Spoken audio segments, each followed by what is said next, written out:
श्री राधे राधे।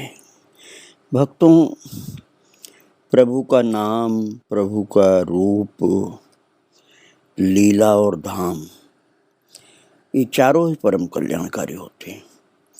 इतने कल्याणकारी होते हैं कि बिना श्रद्धा के भी इनका सेवन यदि हो जाए, जाने में चाहे अनजाने में, तब भी जीव का कल्याण होता है।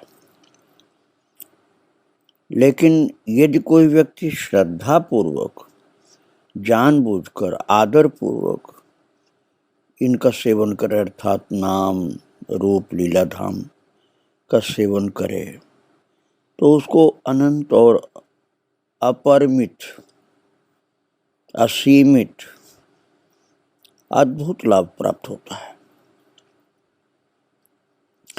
नाम कैसे भी आप जप करें, कीर्तन करें, श्रवण करें, कल्याण करेगा। धाम में भी, अनजान में भी वास करने पर लाभ मिलता है। महिमा न जानने पर भी पूरा लाभ तो नहीं, लेकिन कुछ लाभ मिलता है। रूप का ध्यान, रूप का चिंतन, रूप का दर्शन कल्याण करता है। इसी प्रकार से लीला, जो आप बहुत ऊंचे भाव से दर्शन करते हैं तब तो बहुत लाभ मिलता है, नहीं तो लीला का लाभ भाव ज्यादा नहीं हो तब भी कुछ न कुछ मिलता ही मिलता है।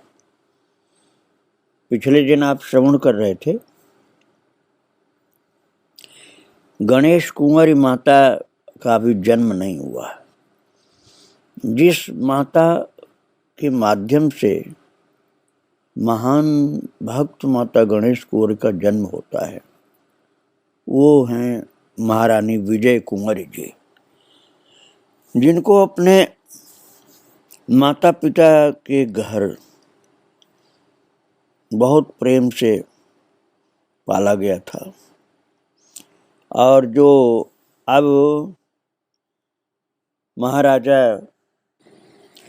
अनिरुद्ध सिंह जी की धर्मपत्नी है, महारानी है, जो करहिया में, करहिया नाम की स्टेट थी उनकी, वहाँ रहती हैं। वहाँ से कुछ दूर जंगल में संतों का आश्रम जहाँ बना हुआ है, वहाँ रामलीला हो रही थी, और रामलीला की दिव्यता का प्रभाव उनके ऊपर अद्भुत पड़ा है। तो उन्होंने फिर संतों से पूछा है, जो संत लोग आयोजक थे, लीला चलाने वाले थे, लीला में भाग लेने वाले थे, उनसे पूछा कि महाराज, जो और जगह लीलाएं होती उनमें इतना असर क्यों नहीं होता है? आप लोग जो लीला कर रहे हैं इसमें बहुत असर है, बड़ी दिव्यता है। तो वो स्वामी जी मुस्कुरा करके बोले, महारानी, लीला तो भगवान की वो भी होती है जो और जगह आप देखी हैं, और ये भी लीला ही है, किंतु ये लीला संतों के बीच में हो रही है, भक्तों के बीच में हो रही है, इसलिए रस स्वरूप परमात्मा अपने रस को प्रकट कर रहे हैं। और संतों की बात सुनकर के रानी जी ने उनको प्रणाम करते हुए पूछा, भगवान, इस रस की प्राप्ति के लिए मनुष्य को क्या करना चाहिए जिससे पूरा का पूरा लाभ प्राप्त हो? तो स्वामी जी बोले कि पहले तो पूर्वकृत संस्कार ही शुद्ध होने चाहिए। हृदय प्रधान व्यक्तियों का मार्ग तो सुगम होता है, परंतु मस्तिष्क प्रधान व्यक्तियों का मन कुतर्क, अविश्वास और अविद्या से घिरा रहता है। रसिक संतों का साथ, उनकी सेवा और उनके संबंध हो जाने से, और संबंध के लिए शरणागति की आवश्यकता पड़ती है। ये संबंध यदि हो जाता है महान रसिक संतों से, तो भगवान से संबंध अपने आप हो जाता है। भगवान तो प्रेम के भूखे हैं। भगवान संतों के संबंध के नाते ही भक्तों के निकट संबंधी बन जाते हैं, उनके प्रेम को देखकर। प्रेम मार्ग के 5 रस प्रसिद्ध हैं, शांत, दास्य, सख्य, वात्सल्य और श्रृंगार। इनमें शांत और दास्य बहुत ज़्यादा प्रसिद्ध नहीं है, लेकिन 3 रस बहुत प्रसिद्ध हैं, सख्य, वात्सल्य और श्रृंगार। दास्य भी प्रसिद्ध है, किंतु शांत ज़्यादा प्रसिद्ध नहीं है। और जो इन भाव के द्वारा, रस के द्वारा प्रभु से जुड़ता है, यदि किसी रसिकाचार्य का सानिध्य प्रभु कृपा से प्राप्त हो तो और भाव से, प्रेम से जुड़ जाता हो। फिर प्रत्येक रस विशेष की और अनेक शाखाएं भी हैं, शाखा उपशाखा भी हैं। जीव जीवन इस प्रकार रसोपासना के माध्यम से अपने सहज स्वरूप को प्राप्त कर लेता है, तब संतों की अभिनय लीलाओं में उसका प्रवेश हो जाता है। संत लोग जो लीला भगवान की करते हैं उसमें बहुत रस होता है। महारानी से कहा संत ने, इसलिए आपको लाभ विशेष प्राप्त हुआ है। और संत, गुरु और भगवान हमारे सजातीय हैं, जबकि संसारी व्यक्ति जो घोर आसक्त प्राणी है वो सजातीय नहीं है। सजातीयों के बीच भगवान अपने को छिपा नहीं पाते, इसलिए संतों की लीला में स्व सुख की ऐसी दिव्य अनुभूति होती है। और यही दिव्य अनुभूति भक्त के हृदय में स्थायी रूप से वास करके जीवन का अभिन्न अंग बन जाती है। ये उसका स्वभाव ही हो जाता है। महान संतों की बातों को सुन करके रानी विजय कुंवरी ने थोड़ा संकोच के साथ, अर्थात थोड़ा सकुचाते हुए कहा, महाराज जी, क्या कभी हम जैसे संसारियों को आप जैसे साधुओं की छत्र छाया प्राप्त हो सकती है? सन्यासी साधु एक क्षण के लिए मौन हो गए और फिर गंभीर होकर बोले, आपके लिए तो ये संभव है, क्योंकि हमने आपका सदाचरण देखा परखा है, परंतु राजमहल के भोग विलासों में साधनों की शुद्धता बनाए रखना कठिन होता है। कुपात्र को दीक्षा देना स्वतः साधु के लिए पतित होने का कारण बनता है। उचित हो कि इस संबंध में महाराज श्री से भी विचार विमर्श कर लें आप। थोड़ी देर में महाराज अनिरुद्ध सिंह स्वयं ही आकर पहुंच गए वहां, और उन्होंने आते ही महंत श्री के चरणों में प्रणाम किया और महंत श्री ने उनका और उनके राज्य का कुशल समाचार पूछा। और इन औपचारिकताओं के उपरांत राजा साहब ने साधु समाज के सामने अपना आत्मनिवेदन किया और कहा कि भगवान, जब से आप श्री ने इस दास की इस भूमि को कृतकृत्य किया है, हमारी प्रजा और सेना में धर्म के प्रति श्रद्धा बढ़ रही है, धन धान्य की वृद्धि हो रही है। आज प्रातःकालीन बेला में इस दास को स्वप्नावस्था में एक ऐसे दिव्य लोक के दर्शन हुए हैं जहाँ के स्वर्णमय वन्य प्रदेश हैं, वो स्वयं प्रकाशित है। वहाँ की अधिष्ठात्री देवी सहसा मुझे पिताजी पिताजी कहते हुए मेरी गोद में आ विराजी और विजय कुंवर को माता कहती हुई बोली कि हम शीघ्र ही बेटी बनकर आपके यहाँ आने वाली हैं। आप दोनों रानी घाटी की जो चल रही है सेवा, रामलीला आदि की, भंडारा की, उनका आदर करें। वैसे आप आदर कर रहे हैं, और ज़्यादा सम्मान उनका करें। और वहाँ के महाराज जी से वैष्णव दीक्षा आप ले लें, ऐसा मुझे स्वप्न में आदेश हुआ महाराज। अब भगवान मैं आपकी शरण में हूँ, आप मुझे ठुकराइएगा नहीं, स्वीकार कर लीजिएगा। राजा अत्यंत दीन होकर स्वामी जी के चरणों में सिर रख करके भाव विभोर होकर के आंसू गिराने लगे, आंखों से आंसू उनके बहने लगी। स्वामी जी राजा के सिर को सहलाते हुए बोले, राजन उठिए, श्री ठाकुर जी की कृपा तो आप दोनों पर पहले ही हो चुके हैं, ये दास तो माध्यम मात्र बनाया जा रहा है, आप तो वैसे ही विप्र साधु गाय और प्रभु के सेवक हैं, इसलिए आप जैसे प्रजावत्सल धर्मात्मा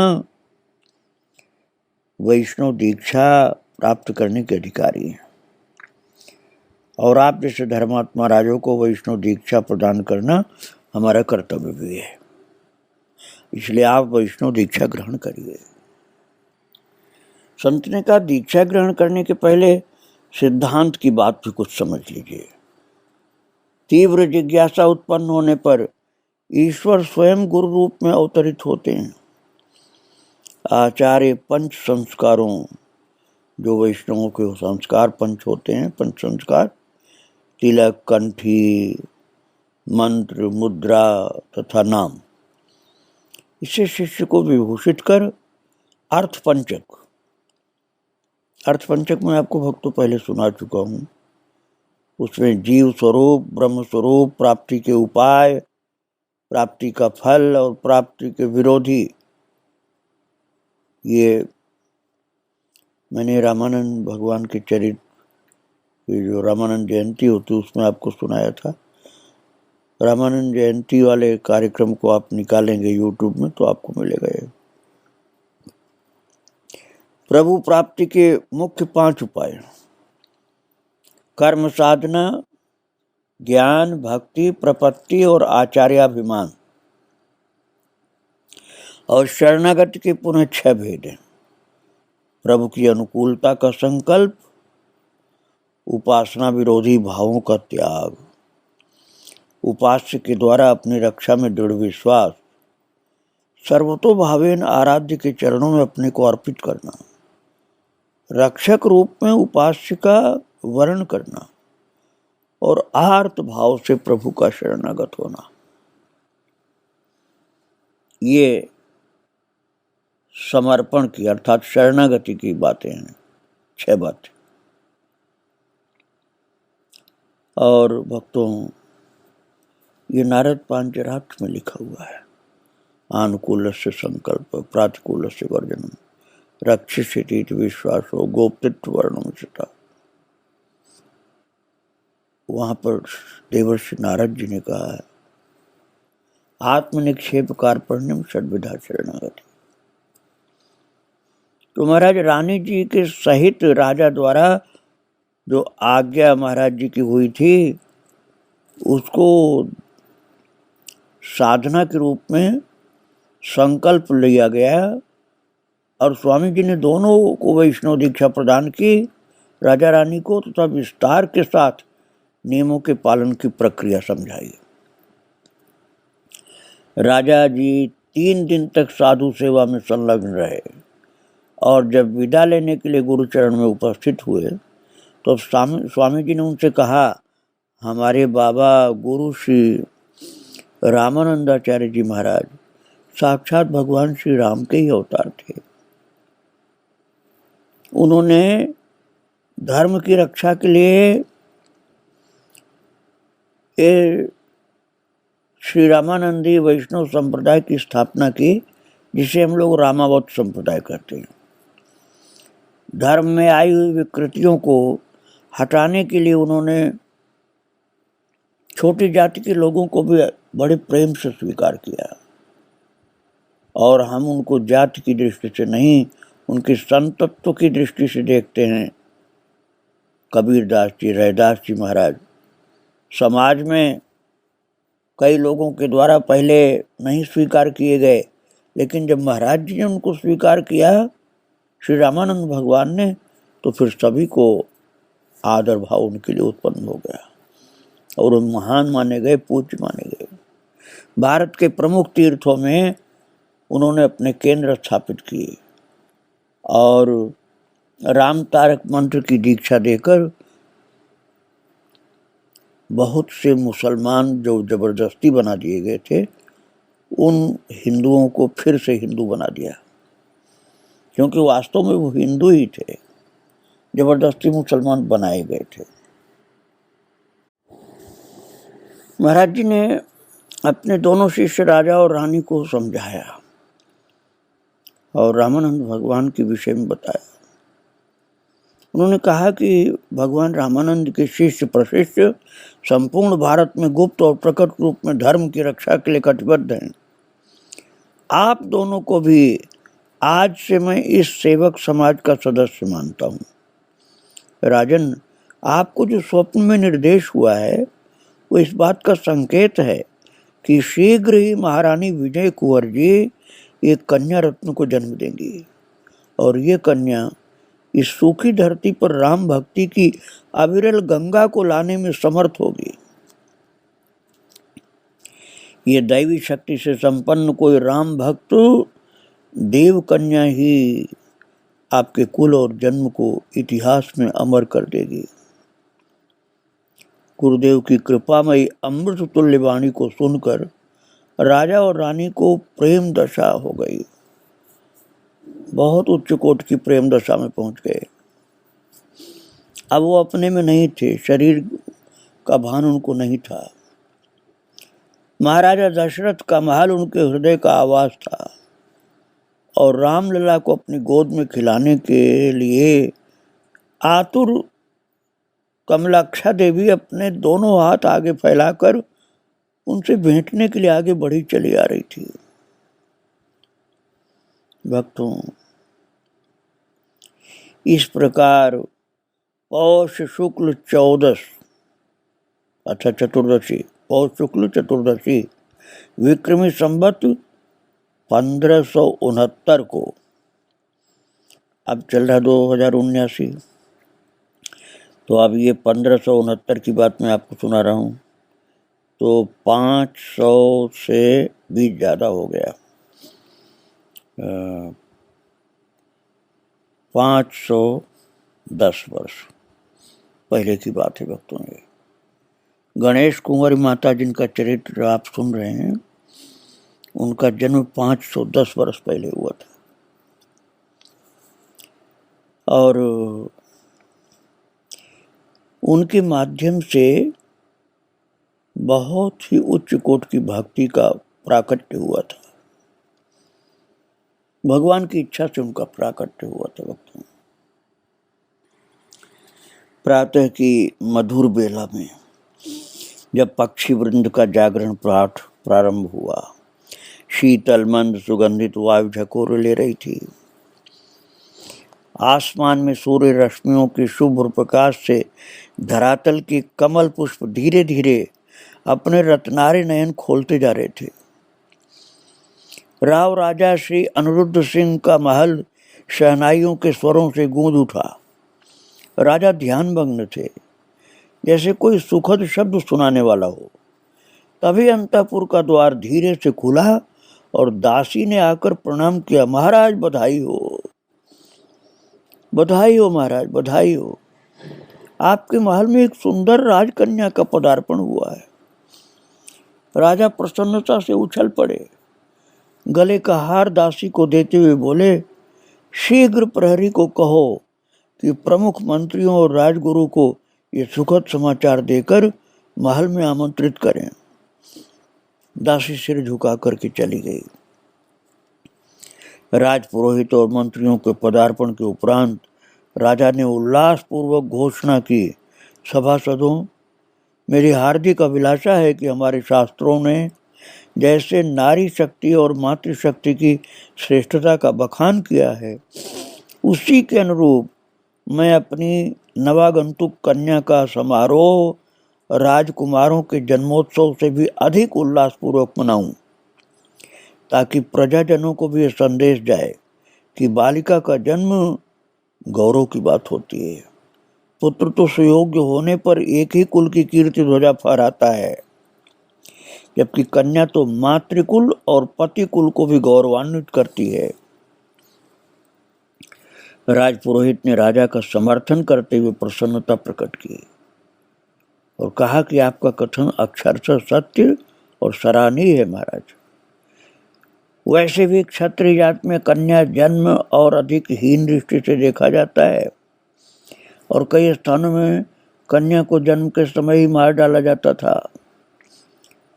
ऐसी कुप्रथाएं थी।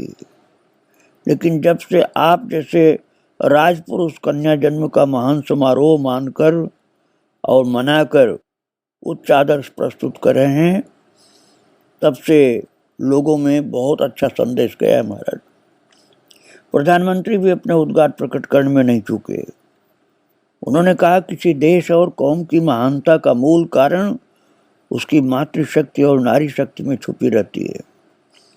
किसी भी महापुरुष की महानता के पीछे उसकी माँ और पत्नी का योगदान अवश्य होता है।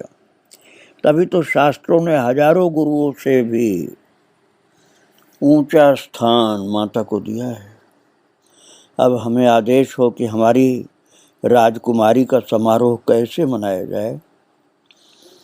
तो महाराज अनिरुद्ध सिंह ने कहा, धार्मिक कृत्य तो कुल पुरोहित के निर्देश के अनुसार ही होंगे। राजकीय उत्सव के रूप में 21 तोपों की सलामी दी जाए, नगर और महल को सुसज्जित किया जाए, ब्राह्मण और भिक्षुओं को दान मान से सम्मानित किया जाए, मंदिरों में विशेष पूजन हो, बच्चों में मिठाई बंटवाई जाए और दीन दुखियों की सेवा हो। राज्य कर्मचारियों के वेतन बढ़ा दिए जाएं और सभी को राज सदन में आने की अनुमति हो। किसानों की लगान 1 वर्ष के लिए माफ कर दी जाए। भविष्य में गरीबों को बहुत अधिक धन दे करके उनकी कन्या के विवाह का प्रबंध किया जाए। कन्याओं के पढ़ने की पृथक से सुविधा हो। ये राजकीय घोषणा सुनकर नगर में उत्साह छा गया। बाजे बजने लगे, आतिशबाजी छूटने लगी, तोप और बंदूकों की गगनभेदी ध्वनि सुनाई देने लगी। महिलाएं मंगल गीत गाती हुई, नृत्य करती हुई राज सदन में बधाई देने लगी। बधाई देने वालों को वस्त्र, आभूषण, धन और अन्न की भेंट दी गई। बहुत उत्साह हुआ और बड़े उल्लास के साथ अलग अलग प्रकार के उत्सव मनाए गए। भक्तों, अब आप सोचिए कि कन्या के विवाह का कितना उत्सव महाराज ने मनाया कि इससे जनता को संदेश मिला कि कन्या आदरणीय होती, उपेक्षिता नहीं होती। महाराजा बड़े उदार थे और ये कन्या भी तो साधारण नहीं थी, गणेश कुंवर जिनका जन्म हुआ था। आगे इनके विषय में आपको और सुनाऊंगा। आज यहीं प्रणाम करके विराम दे रहा हूँ। श्री राधे राधे, जय श्री राधे राधे।